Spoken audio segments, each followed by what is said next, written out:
everybody, this is Angela Savage, the daughter of IndyCar driver Swede Savage. It's time to watch stories from motorsports. My buddy, Doug Kenny, loves to share the journey of people in racing, and he is an amazing dude. Drivers, owners, fans, and team members, watch the SFM podcast. Hey everybody, this is Doug Kenny from Stories from Motorsports. I'd like to thank my buddy Josh Mabe for the YouTube work he did years ago that inspired me to create this platform.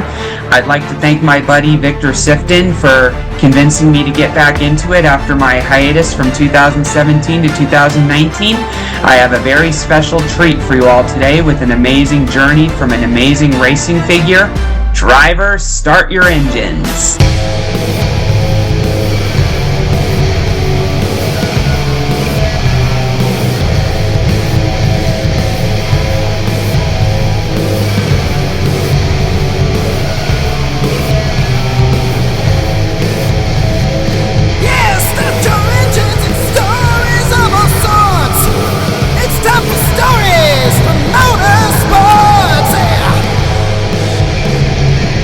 Yeah, so what's your best memory of working with Go Green before it became Go Fas?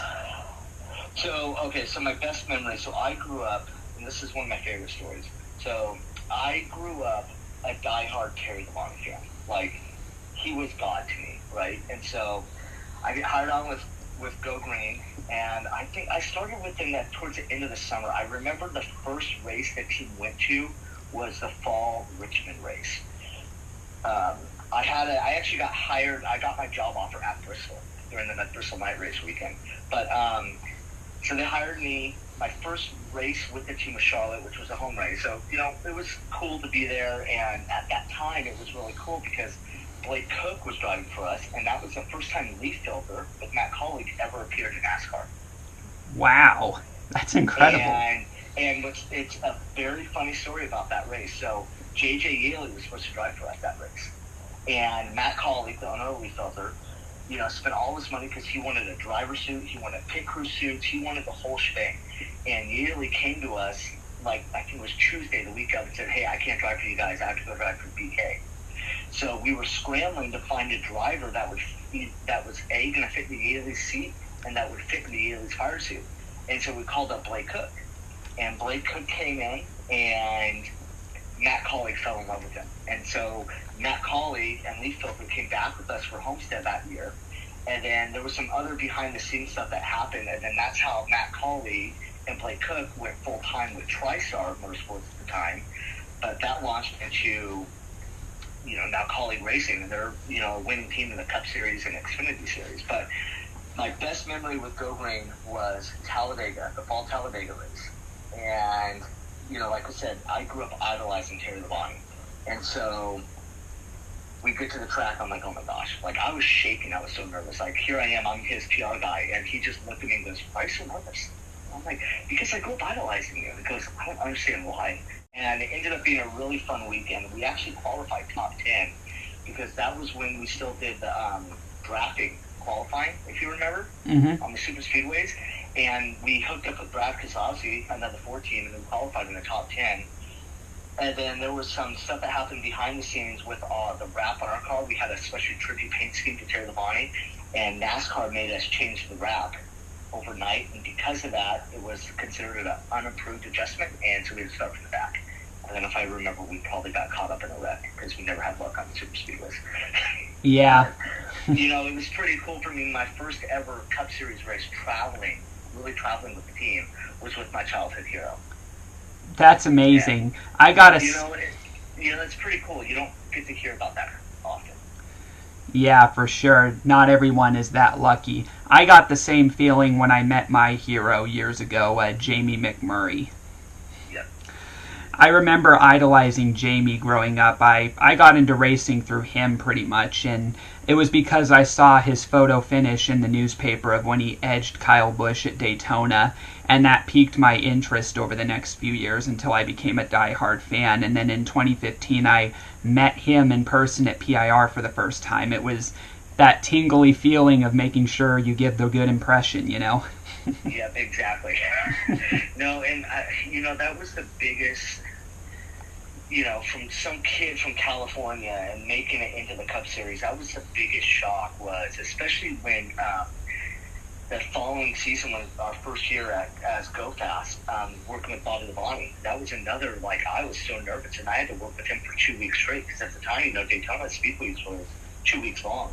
And I'll never forget doing Daytona Media Day with him, and we're just following around, Ryan Newman, Dylan Hart Jr., Jeff Gordon, doing all the media stuff with him, and I'm like, this is insane. I just grew up idolizing these people on TV, and now I'm, standing right next to them. But and definitely, you learn very quick that Ryan Newman was the prankster of the garage. He was always cracking jokes and that kind of stuff. And McDowell was the same way. Carl Edwards is one of the nicest people you will ever meet. I remember that. And Danica was one of the nicest people as well. So lots of good memories with interactions with other drivers. Yeah, for sure. And Tony Stewart comes across to me as being like Bill Belichick, a little bit. Yeah, he was the type that would always crack jokes as well.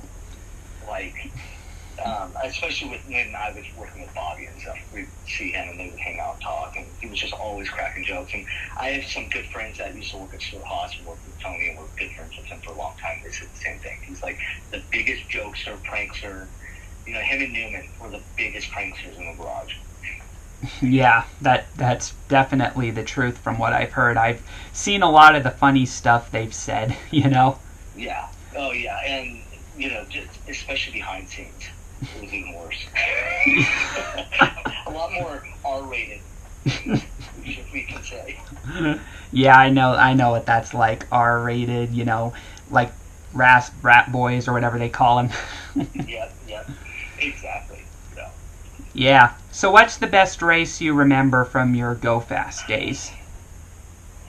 So, I'm trying to think. I know there were some races where we finished well, but I would have to say, that's tough. There were so many good memories and, that kind of stuff. But as a team, I would say the best memory, I don't remember which Daytona 500 it was, but it was one of the Daytona 500s with Bobby, and we wrecked in the duels. No, we wrecked in qualifying. We wrecked in group qualifying. Mm-hmm. So we go out for the duels, and our team thrashed. Like I said, we were a small team. Our backup car was just a show. So we're having to build the backup car pretty much from the ground up in the garage. Meanwhile, and this just shows the support of other teams in the garage. At the time, Petty was sending a support trailer back to Charlotte. So Petty took our wrecked primary car back to Charlotte for us to fix it. Then we go to racing the duels and we get wrecked again. So our backup car, and it was just, our backup car got wrecked. We missed Friday practice. Saturday early morning, the transport trailer and Richard Petty's guys hung a body. Our guys were in there working. Our 2 or 3 full-time shop employees worked, I think, 30 hours straight to build our original primary car back to be our backup car, which then had to turn around and be our primary car again. And it wasn't the finish we wanted, because I think we ended up getting wrecked in the 500. But it was a show of how much 2 different teams can come together to help each other out. Yeah, definitely. We would not have been able to run that 500 if it wasn't for Richard Petty Motorsports and their team of guys and all that kind of stuff. So that's a memory that'll always stick out in my head, just because it just shows you how the garage is like a big family. And even though you're competing against each other every weekend, you're always going to be there to help each other out. Yeah, and off the track, you're usually friends either way, even when you get mad on the track. Yeah, exactly. You're always hanging out with everyone outside the track and all that kind of stuff. Yeah. I bet that Austin Dillon and Joey Logano won't be having a beer for a while. Yeah, I don't think so either. That's probably not best if I voice my comments on that one. But. Yeah. I was happy to see the penalty report. Let's just put it that way. Yeah, I definitely thought that crossed the line, but it is what it is. That's just the intensity of racing, Sometimes and it's, I don't remember who it was, but they said, that's what NASCAR's created with this playoff format. You got to do stuff like that. Yeah, I definitely think they need to address that. Definitely, because this kind of system, can turn drivers into confused people behind the wheel, Yes, exactly. And I'm glad NASCAR did the right thing, and it helps show like kids growing up. Like I saw a clip of Kevin Harvick talking about Keelan, and Keelan saying, "Well, Dad, since Austin Dillon did that, is that okay if I do that?" Yeah. And so NASCAR's decision really, I think, helps that narrative. Yeah, I agree as well. It was the right call. Because quite honestly, in my opinion, NASCAR went easy compared to other series. Yeah, exactly. Yeah. So yeah, what are your hopes for the future, and where are you working at the moment? Hey everybody, I hope you enjoyed today's video. Please hit like and subscribe if you did so, and please continue supporting our amazing guest. And everybody, we'll see you next time on SFM. Hi, this is Ted Warner speaking. While the checkered flag is waved for this program, stay tuned for next week for the next episode of SFM. Thanks to Doug Kenny for what he does for motorsports.